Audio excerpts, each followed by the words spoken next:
Hello dear students, welcome back to my channel physics SPC electromagnetic induction का एक क्वेश्चन। अब rectangular metal loop ABCD is moving within uniform transverse magnetic field B with constant velocity V, the induced EMF in the loop is। देखो, इस question को दो तरीके से कर सकते हैं। एक तो Faraday laws of electromagnetic induction से सोच लो सीधा सीधा कि ये देखो, ये लूप है। जब ये लूप आगे मूव कर रहा है तो इस लूप से लिंक करने वाला जो मैग्नेटिक फ्लक्स है वो कांस्टेंट है। क्यों कांस्टेंट है भाई? जो मैग्नेटिक फ्लक्स फाई होता है वो क्या होता है? BA cos theta. B कैसा है बेटा, ये बताओ? यूनिफॉर्म है, that means constant magnetic field है। भाई यूनिफॉर्म का मतलब होता है मैग्नेटिक फील्ड कांस्टेंट है, तो B तो कांस्टेंट है। और लूप का एरिया जो इसमें मैग्नेटिक फील्ड लाइंस प्रेजेंट है, ये एरिया इन लूप होता है, area in loop where B is present. तो देखो, ये वाला लूप यहां से जब आगे आएगा ना, तब भी मैग्नेटिक फील्ड लाइंस पूरा की पूरा एरिया, ये वाला पूरा एरिया लूप का, ये मैग्नेटिक फील्ड के अंदर ही रहेगा। बाहर निकल गया है, बाहर तो निकल नहीं रहा है, पूरा अंदर की तरफ है ये। तो B एरिया इन द, अभी भी पूरे एरिया में मैग्नेटिक फील्ड लाइंस लिंक कर रही हैं, और थोड़ा सा आगे बढ़ेगा तब भी लिंक करेंगी। तो एरिया भी कांस्टेंट है, एरिया भी कांस्टेंट है। थीटा की बात करें तो ये angle between B vector and direction of area vector होता है। ये रेक्टेंगल लूप है, इस प्लेन है, 2 डायमेंशनल है, तो एरिया की डायरेक्शन जो है हम प्लेन के परपेंडिकुलर आउटवर्ड मान सकते हैं। तो हमने यहां पर एरिया की दर्शन जो मानेंगे वो नीचे वाले फेस, इस रेक्टेंगुलर कॉइल के 2 फेस होंगे, एक ये वाला एक वाला। तो प्लेन के परपेंडिकुलर आउटवर्ड, तो या तो ऐसे माने, या फिर प्लेन के परपेंडिकुलर नीचे वाले फेस से प्लेन के परपेंडिकुलर नीचे तरफ मान लें। थीटा 0 डिग्री हो जाएगा, वो भी कांस्टेंट है बेटा। तो थीटा भी कांस्टेंट है। सोचो, B constant, A constant, theta constant, तो मैग्नेटिक फ्लक्स कांस्टेंट। और जब इससे फ्लक्स कांस्टेंट है तो चेंज, मैग्नेटिक फ्लक्स में कोई चेंज नहीं आ रहा। अब मैग्नेटिक फ्लक्स में जब कोई किसी लूप से लिंक करने वाला मैग्नेटिक फ्लक्स में कोई चेंज नहीं आता, तो according to Faraday first law उसमें कोई इंड्यूस्ड ईएमएफ डेवलप नहीं होगा, इंड्यूस्ड ईएमएफ 0 होगा। इसीलिए D चॉइस हो गई।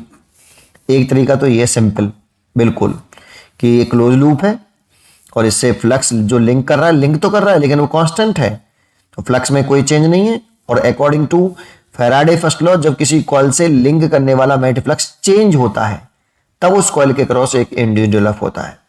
और ये तब तक रहता है जब तक फ्लक्स में चेंज आता रहता है। लेकिन यहाँ तो फ्लक्स कांस्टेंट है भैया, तो इंड्यूस्ड 0 होगा। ठीक है, एक तरीका। दूसरे तरीके पे आ जाओ। दूसरे तरीके में हम कर सकते हैं कि एक मोशनल इंड्यूस्ड ईएमएफ से भी कर सकते हैं इसको, मोशनल वाले कहानी से कर सकते हैं, इंड्यूस्ड ईएमएफ की कहानी से कर सकते हैं। कैसे? कि एक बात हमें मालूम होनी चाहिए कि अगर कोई मैग्नेटिक फील्ड लाइंस है, इसको रॉड काटते हुए चले, है ना, ये कोई रॉड है ऐसे, ये थोड़ी सी मैंने टेढ़ी बनाई है जानबूझ के ऐसे, और चल ऐसे रही है। इसकी लंबाई ये L है। देखो, तीनों म्यूचुअली परपेंडिकुलर नहीं है। अब यहाँ पे लेंथ और वेलोसिटी परपेंडिकुलर नहीं है, ये मैग्नेटिक फील्ड लाइंस है। तो ये रॉड ऐसे चल रही है, ऐसे है, और ऐसे काटते हुए चल रही है। मैग्नेटिक फील्ड लाइंस को काटेगी, मैग्नेटिक फील्ड डाउनवर्ड डायरेक्शन में है तो काट रही है ऐसे, मैग्नेटिक फील्ड लाइंस तो डाउनवर्ड काटती चल रही है। तो इस रॉड के एंड के क्रॉस जो इंड्यूस्ड ईएमएफ होता है, इंड्यूस्ड ईएमएफ या फिर potential difference across ends of rod, ये होता है E बराबर E बराबर V vector cross B vector dot L vector. ये जनरल फॉर्मूला होता है बेटा, ये हमेशा वैलिड होता है। अगर रॉड मैग्नेटिक फील्ड लाइंस को काटते हुए चल रही हो, कैसे भी चल रही हो, सबके लिए वैलिड होता है। अब इसमें कई केस हो सकते हैं, सब केस। पहला कि तीनों म्यूचुअली परपेंडिकुलर हो, velocity, magnetic field length are mutually perpendicular. That means कुछ इस तरह से कि रॉड है, ये मैग्नेटिक फील्ड की डायरेक्शन ना दी और ये रॉड ना दी, रॉड ऐसे चल रही है, लेंथ ऐसे है, और मैग्नेटिक फील्ड डाउनवर्ड डायरेक्शन में है, तीनों म्यूचुअली परपेंडिकुलर है। तब इस रॉड के एंड के क्रॉस इंड्यूस ईएमएफ होता है VBL। ये यहीं से आया है। आप पहले V क्रॉस भी निकालिए, फिर V क्रॉस भी निकाल के उसका L वेक्टर के साथ डॉट प्रोडक्ट करिए, सॉल्व करोगे तो यही आ जाएगा बेटा। ठीक है। दूसरा केस, इसमें ये केस हो गया सब केस, ये तब वैलिड है जब ये तीनों म्यूचुअली परपेंडिकुलर है। ऐसे ही अगर इन दोनों में से कोई भी एक पैरेलल हो, तीनों में से कोई भी एक पैरेलल हो, कोई भी एक पैरेलल हो, कोई भी एक पैरेलल हो, तो इंड्यूस्ड ईएमएफ 0 होता है, तो इंड्यूस्ड ईएमएफ 0 होगा। ये दो सब केस याद रखिए और ये जनरल केस याद रखिए, हमेशा याद रखिए बेटा। चलिए अब इसमें एक चीज और कॉन्सेंट्रेट करनी है आपको कि कौन सा एंड हायर पोटेंशियल पर है और कौन सा एंड लोअर पोटेंशियल पर है। ये कैसे पता करते हैं, तो देखो मान लो इसको कैसे पता करते हैं, यहां समझाने के लिए मैंने एक डायग्राम बनाया ऐसे, और ये रॉड ले ली और ये रॉड की वेलोसिटी है v, और ये हमें पता करना है कि इन दोनों में से कौन सा एंड हायर पोटेंशियल पर है और कौन सा एंड लोअर पोटेंशियल पर है। तो उसके लिए हम मैग्नेटिक फोर्स की दर्शन निकालते हैं बेटा, Q V क्रॉस B से, इससे। तो V क्रॉस B की दर्शन निकाल लो राइट हैंड से। वेलोसिटी वेक्टर की दर्शन में राइट हैंड की फिंगर रखो और वेलोसिटी वेक्टर से अपनी फिंगर को घुमाओ, रोटेट करो मैग्नेटिक फील्ड की दर्शन में छोटे एंगल से। तो मैंने देखो राइट हैंड की दर्शन में फिंगर रख ली और मैग्नेटिक फील्ड की तरफ मानिए डाउनवर्ड डायरेक्शन में, तो छोटे एंगल से घुमा दो अपनी फिंगर को मैग्नेटिक फील्ड के टूवर्ड्स, वेलोसिटी से B की तरफ घुमाओ अपनी फिंगर मैग्नेटिक फील्ड की तरफ। थंब इधर आ रहा है, अगर थंब पॉजिटिव चार्ज पार्टिकल है तो जो V क्रॉस B की दर्शन है वही FM की दर्शन है, लेकिन चार्ज पार्टिकल नेगेटिव है तो V क्रॉस B के अपोजिट दर्शन में होगी मैग्नेटिक फोर्स की दर्शन। तो ऐसे, तो इसके अंदर जो रॉड के अंदर पॉजिटिव चार्ज भी होगा नेगेटिव चार्ज भी होगा, तो पॉजिटिव चार्ज पे फोर्स लगेगा इधर और नेगेटिव पे लगेगा इधर, इसीलिए ये वाला एंड हो जाएगा पॉजिटिव और ये हो जाएगा and negative. That means VP minus VQ करोगे तो ये प्लस का आएगा BBL, तीनों म्यूचुअली परपेंडिकुलर है। बस इतना सा कंसेप्ट, फिर अपने इस क्वेश्चन पर वापस आ जाएं।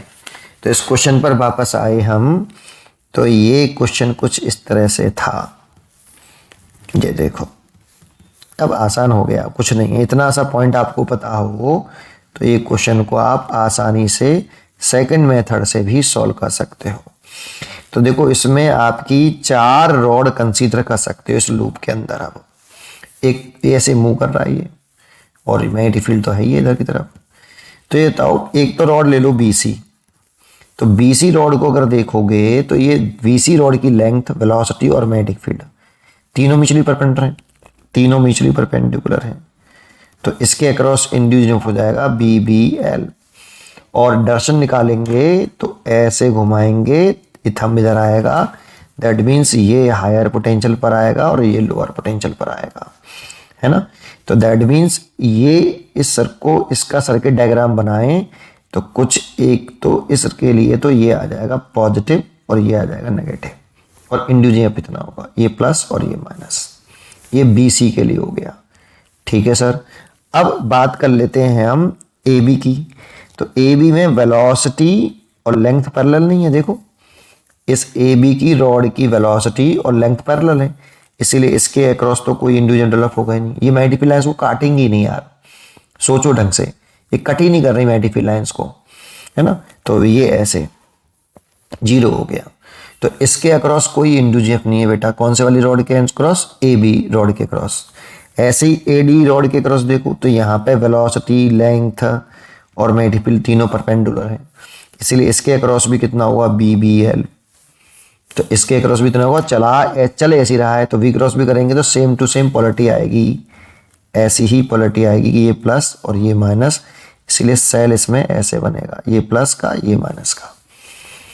ये आपका D हो गया। और फिर इसमें भी कोई इंड्यूस डेवलप नहीं होगा, इसमें भी 0, इसमें भी 0 इंड्यूस ईएमएफ। अब एक नॉर्मल सर्किट बन गया बेटा आपका। अब बताओ ये दोनों सेल किस कॉम्बिनेशन में, बताओ। तो बच्चों को लगता है पैरेलल कॉम्बिनेशन, नहीं भैया एक ही लूप में है, ये दोनों एक ही लूप में हैं, और एक लूप में हैं तो ये सीरीज कॉम्बिनेशन में है। लेकिन सीरीज कॉम्बिनेशन में 2 सिचुएशन होती हैं, एक सपोर्टिंग और एक अपोजिंग। ये दोनों सेल एक दूसरे को अपोज कर रहे हैं, क्योंकि ये करंट निकालना, ये सेल करंट निकालना चाहता है ऐसे, पॉजिटिव टू नेगेटिव ऐसे करंट फ्लो करना, तो ये चाहता है कि ऐसे, लेकिन लूप तो एक ही है बेटा। तो ये सीरीज में है और अपोजिंग ऑर्डर में अरेंज है, और सीरीज में जब अपोजिट ऑर्डर में होते हैं तो नेट ईएमएफ निकालते हैं तो घटा देते हैं। अगर हेल्पिंग कंडीशन में होते, ये भी करंट इधर ही निकालता और ये भी इधर ही निकाल रहा होता, सेम दिशा में निकाल रहे होते दोनों, तो जुड़ जाते, लेकिन ये घटा देंगे और दोनों का क्रॉस इंड्यूस्ड ईएमएफ बराबर है, इसीलिए ये कैंसिल होकर 0 हो जाएगा। इसीलिए इसके अक्रॉस नेट ईएमएफ अभी भी 0 ही आएगा। उम्मीद करता हूं कि आपको ये क्वेश्चन जरूर समझ में आया होगा। पढ़ते रहिए और खुश रहिए।